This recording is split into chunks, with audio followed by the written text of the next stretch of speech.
In this lecture, we're going to show you how to install Qt Creator on Linux and on a Mac. Qt happens to be cross-platform and you can use it on Windows, Mac, and Linux. I usually recommend to run Qt Creator on these three platforms. That's the best way to get its feel and how it's used in the real world. But I don't own a Mac and it is illegal to install it in VirtualBox, so I'm not going to do that. But I'm going to show you how you could do that if you are to run it on a Mac. And if you run into a problem, just ping me in the QA section and I'm going to do my best to help you out.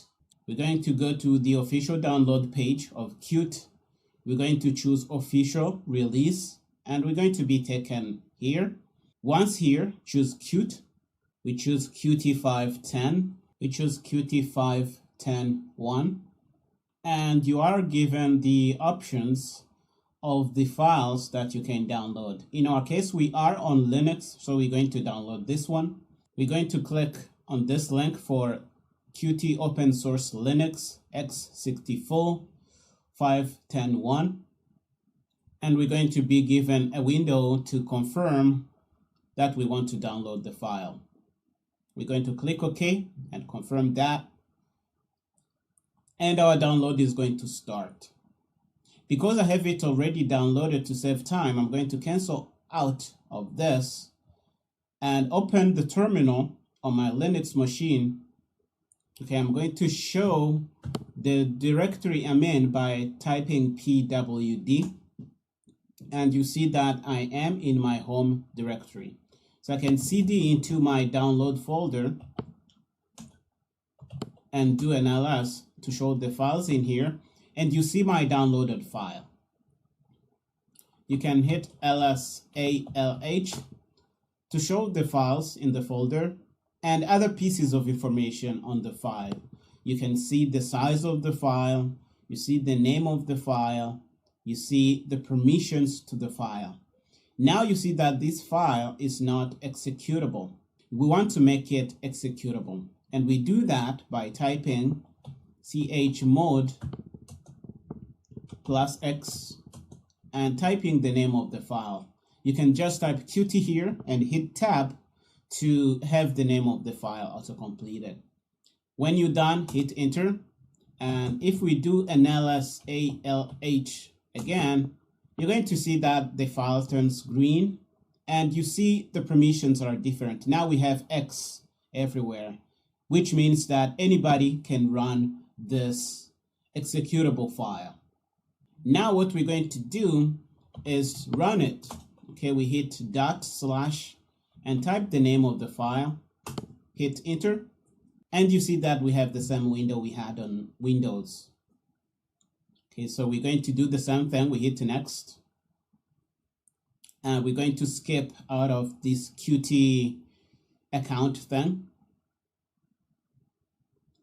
Next, and I want to install Qt in my home directory, and we basically choose the same things we did in the Windows install. So we want to have the components for Qt desktop using the GCC compiler.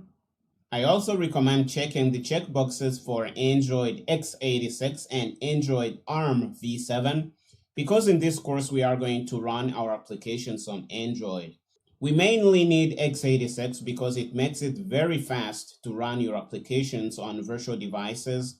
But if you happen to have a real devices running this architecture, it is also going to be useful. So please make sure these two checkboxes are checked, Android x86 and Android ARM v7. Hit next, accept the license. Next again and hit install. You can show the details about your install and wait for it to finish. The install is done now. We can click next and choose to launch Qt Creator here. Hit finish. And we are here. Okay, the first thing you want to do here is to lock Qt Creator to launcher so that next time you don't have to go look for it. Let's maximize this window. And we're going to try and run a simple program as we did for Windows. Hit File, New Project. We're going to choose a Qt Widgets application. We're going to call it Qt Creator Demo. We choose the kit for our project. Hit Next. We're going to choose QWidget as we did for Windows. We're going to hit Finish. And Qt Creator is going to generate our project. And we should see our files in here. The first thing you notice here is that we really have very small characters in the window here. And the way to change this, you go to Tools, Options, choose Text Editor, and increase the size here. We can make it 18. I like 18. I think it's good. So apply, hit OK. And you see that things are visible right now. So what we're going to do is hit the green button here. But before we do that, let's open the Compile Output tab here so that we see things happening. Hit the green button to compile your app. Okay, and you see that on Linux we have an error. Our compile actually failed. And you see that it says user bin ld cannot find LGL. This is actually a problem in Qt finding the things it needs to run our app. And the way to fix this, you have to go to the terminal and run a few commands. The commands we need to run are shown here. Sudo apt-get install mesa common dev and sudo apt-get install libglu1 mesa dev. So we're going to go there in the command line and type this. So we're going to open our command line. Get install mesa common dev. I put in my password. You should put in yours. And I'm going to agree to install this thing.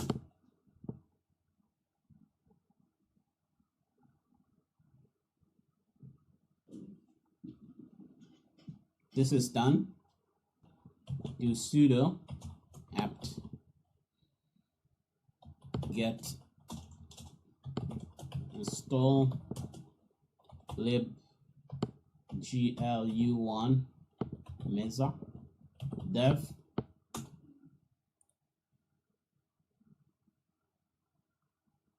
We're going to accept to install this thing.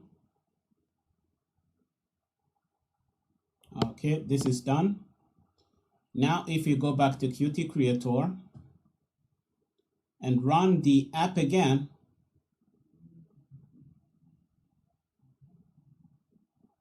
we should be running without a problem. And we have our widget application here.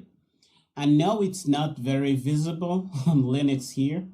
So let's go to the widget UI file here, double click on it, and put something on the screen. Let's just grab a button, just 2 buttons, put them on the screen and run again. So we want to save what we did, save all, and our app is here. You see our 2 buttons. And this concludes our install on Linux of Qt Creator.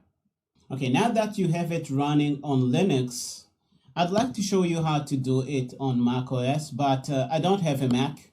The only thing I can do now is visit a web link that walks you through the process of installing Qt Creator on a Mac. So if you are on a Mac, this should be straightforward. So we're going to copy this, come back to our browser, and go there. Okay, so They say that the first thing you have to do is install Xcode. And to install Xcode, you have to go to this link here, click on the View in the Mac App Store button, and download Xcode. You should follow these instructions here. And once you have Xcode installed, you can then install Qt Creator.